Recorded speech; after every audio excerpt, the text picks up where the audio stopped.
The civil authorities have issued a child abduction emergency for all of Washington beginning at 10:32 a.m. and ending at 11:32 a.m.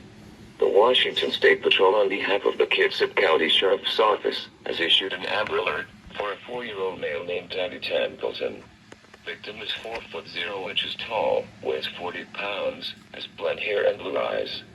They were last seen at 12 a.m., April 7. He is in the company of his biological mother, Shannon Michelle Isabell, a 39-year-old female who is 5 foot 2 inches, weighing 125 pounds with brown hair and blue eyes.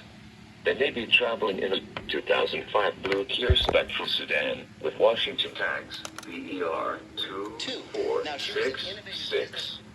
If you have information, please call 911.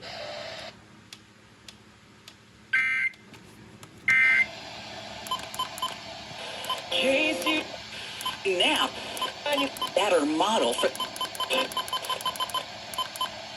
It's the best way to spend $4.